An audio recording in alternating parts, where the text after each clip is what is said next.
It can be really frustrating if you're having trouble with your TV, and one of your first instincts would be to go out and buy a new one. But before you do, here are 7 things to try if your Vizio TV isn't working.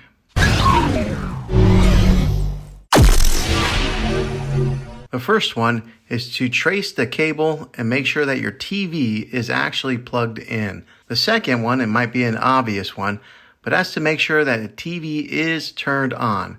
But try powering it on with the button on the TV itself and not the button on the remote control. The third method would be to check the remote control batteries. Maybe switch them out for a fresh set of new ones and then try turning it on that way. The fourth method is to make sure that your TV is on the right input or HDMI source. Number 5 is to check and make sure that the outlet is actually working. Maybe plug it into a different wall outlet or check your fuse box to make sure that there is power going to that particular wall plug. The sixth method, and this is providing that your TV does power on, is try updating the software or the firmware on your TV. The last method is to unplug the TV from the wall outlet for 60 seconds and then plug it back in.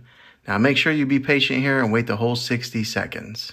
Well, hopefully this video was helpful for you. If it was, go ahead and click a thumbs up on it. Go ahead and subscribe to my channel. I make tech videos all the time, and I would love to have you back in the next one. Take care.